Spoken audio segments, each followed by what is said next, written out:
From the St. Louis Public Radio newsroom, this is The Gateway. It's Thursday, September 19th. I'm Abby Larico. Politically minded comedian Sarah Silverman debuts her new stand-up show tonight at the Stifel Theatre.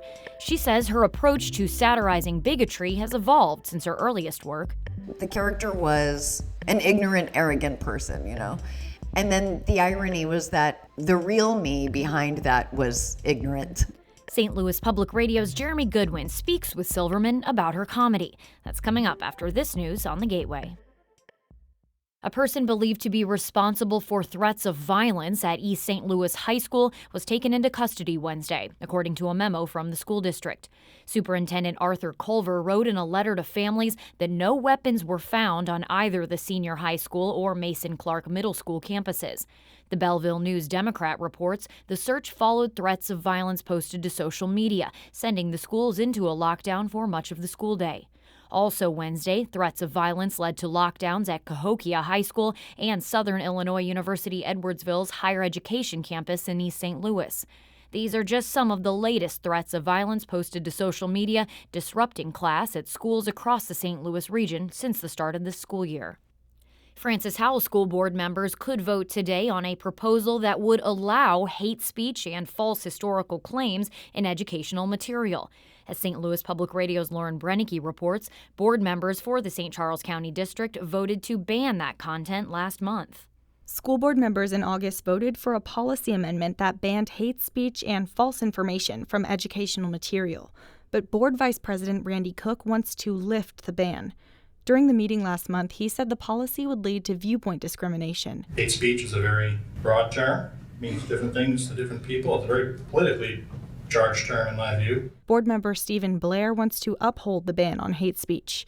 He says some viewpoints, such as climate change denial, can misinform students. Representing all points of view can often include dangerous points of view. The board's 5-2 conservative majority has voted to allow any district resident to challenge books in libraries and school materials. I'm Lauren Brennicke, St. Louis Public Radio. The federal trial in East St. Louis challenging Illinois' assault weapons ban could go to the judge as early as this morning. Capital News Illinois reports plaintiffs called their final witness Wednesday. The bulk of testimony has focused on whether the weapons included in the ban can or should be limited to military use, mainly because of a U.S. Supreme Court decision which allowed for limits in those categories. But plaintiffs argue the weapons are popular and used by many people for self-defense, hunting, and other kinds of recreation. The state passed the Protect Illinois Communities Act in the wake of a mass shooting during a 4th of July celebration in Highland Park in 2022. The city of St. Louis is sharing its next steps for the former medium security jail known as the Workhouse. Mayor Tashara Jones announced Wednesday that demolition of most of the structures on the North Riverfront site will begin in December. The first phase will also include the development and installation of a memorial marker. The city is taking public input on the memorial's design until November 1st. A second phase of development at the site will be unveiled next year. Initial plans include an animal shelter and relocation of some of the city's towing operations. Amazon employees and contract workers at 3 St. Louis area facilities are demanding higher wages and better working conditions. St. Louis Public Radio's Jonathan All reports they delivered a petition with 800 signatures to management Wednesday morning, complaining about conditions at the company and its contractor, KBS. 75 workers rallied outside Amazon's warehouse in St. Peter's, demanding a minimum starting wage of $25 an hour and better treatment of workers. Yeti Castillo was a janitor at Amazon working for KBS. She says Amazon ignored wage theft and racism that happened in its facilities. We worked double our normal hours, but at the end, KBS refused to pay us. It was outrageous, but I couldn't quit because I needed my job. An hour after the rally, Amazon announced raises nationwide that will increase base pay to $22 an hour. Local workers say that's not enough, and they'll keep fighting. I'm Jonathan All, St. Louis Public Radio. Missouri regulators are easing up on efforts to go after hemp-derived THC edibles and drinks. Governor Mike Parson signed an executive order in August that would stop businesses with liquor licenses from selling some hemp products, but a Missouri Health and Senior Services Department letter declared the state will only go after products that are marketed like candy or snacks. Vince Sanders is the owner of the hemp company American Shaman. He says the legislature should regulate how hemp products are packaged. Let's do what they originally intended to do, or at least, stated that they were going to go after products that were improperly labeled, or, if it was a Rice Krispie treat or Dabritos or whatever. Parsons' executive order sparked a lawsuit from hemp companies.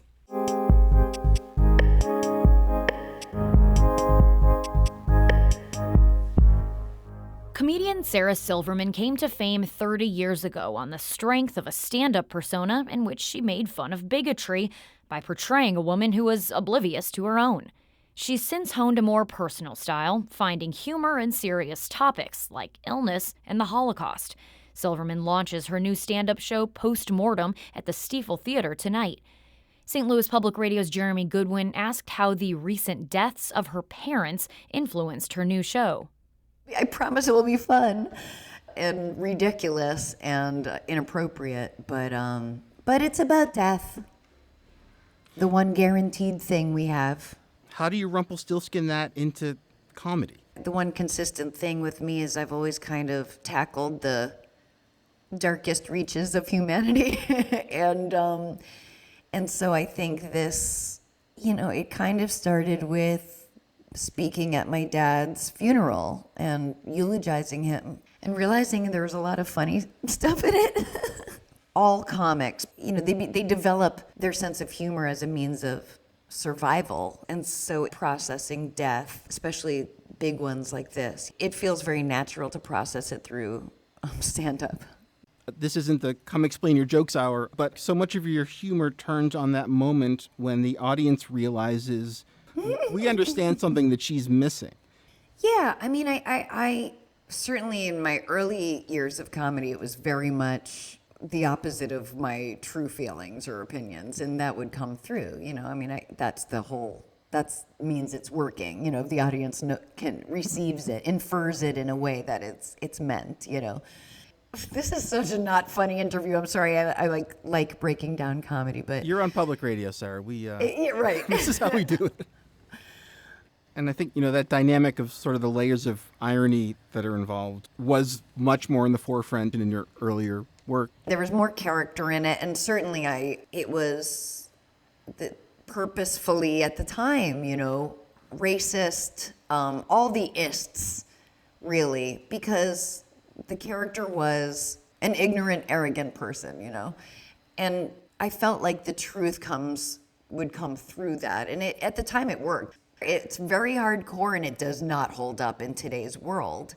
But that's also what art is. It's you watch it in 2005, it's a very different show than when you watch it in 2024.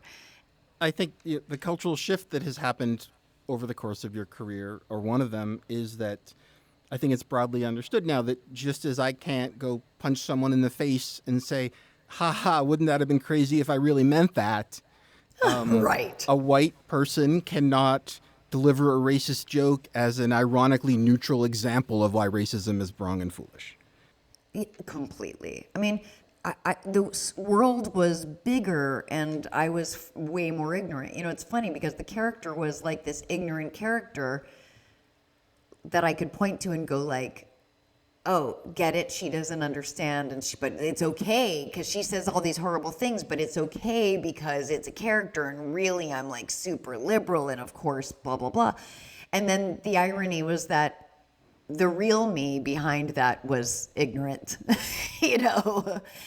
But I accept that, it's not only for me to accept, no one has to accept it, but I have to because that's me, and in order to grow, you have to accept that you can grow and change and be different than you were and not define yourself by your or most ignorant moments.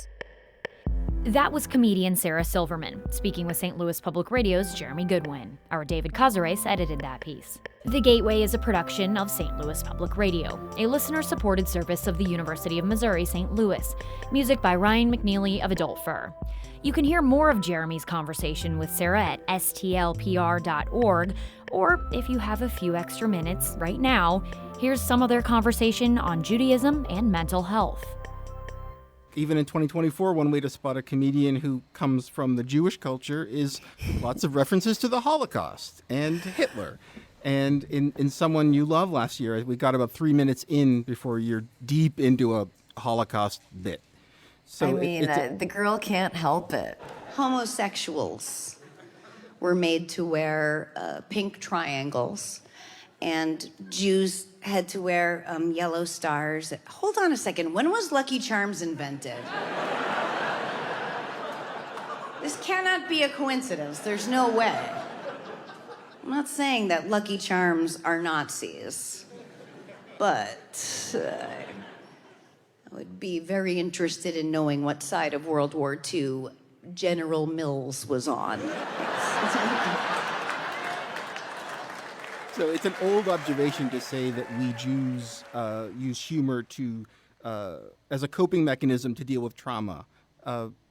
Is that what you do? Absolutely, definitely, and it really helps me. I think the two things that have helped me grow as a person is therapy and stand-up, and then therapy, and then taking what I learned in therapy and using it in stand-up has been, I think a lot of comedians have really feared getting well because they feel like their comedy comes from not figuring out their shit,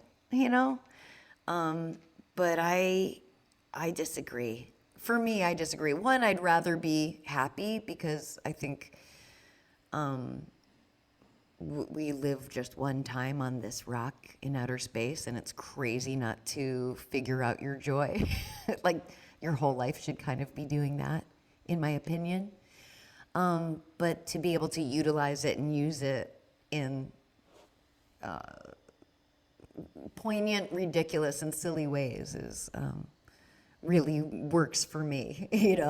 Poignant is not up for me to say. Obviously I'm not, but I'm just saying, processing that in front of people is just feels natural to me, and the need to make sure these strangers in front of me feel okay about it and don't get, making sure there are hard jokes and relief laughs in there,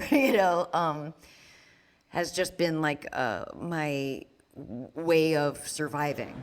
I even asked Siri, I go, hey Siri, boop boop, how many Jews are in the world? And she said, too many. I was like, Siri! Disable location.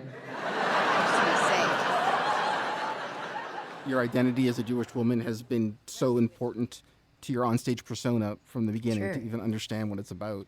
But as I understand it, you were born into a household that was culturally Jewish, but didn't really have a lot of religious content, which is something that a lot of American Jews are familiar with. That is in the mainstream for sure. Two very agnostic, liberal parents. So with that background, can you say anything about your relationship to Judaism as a comedian and how that has evolved? For me, being Jewish was really being other because I grew up in New Hampshire and people didn't know Jews. And I didn't know Jews because I didn't know any different. I pretty much only knew I was Jewish growing up in New Hampshire because, I had this innate understanding that when I went to a friend's house, I had to ingratiate myself to their parents and let them know. I don't think I understood this in the front of my mind, consciously, but looking back, I see how a lot of my comedy was being affable, showing my friends' parents that I'm not anything to be afraid of. It was showing strangers that I'm not dangerous, or a devil or have horns. And that really lends itself to comedy, obviously. Any kind of comic that grew up a fish out of water, like I said, comics grow up, they learn to be funny as a way to survive, and I definitely did, and I love my friends from back home, and I love New Hampshire, but it definitely was a feeling of other. And I went through a depression from like 13 to 16 that I didn't understand at all. And I remember my stepfather asking me what it felt like. And I said, it was the first time I had to think about that. And I said, it feels like I'm homesick, but I'm home. So there's no way to make it better. And the funny thing is, growing up, my friends' parents, when I would meet them, would always say, "Are you from New York?" And I'd be like, "What? I'm from here. What's New York?" And I moved to New York when I was 18, and it was like I was home. I just felt like, oh, I am from New York. I think because I understand now they were young parents that only lived in New Hampshire ever, and they understood Jews as living in New York because they know of them from movie and television, and that's what's shown. That was my kind of coming of age of understanding what it is to be Jewish and certainly culturally Jewish. Again, comedian Sarah Silverman speaking with St. Louis Public Radio's Jeremy Goodwin. I'm Abby Larico, and from the St. Louis Public Radio newsroom, this has been The Gateway.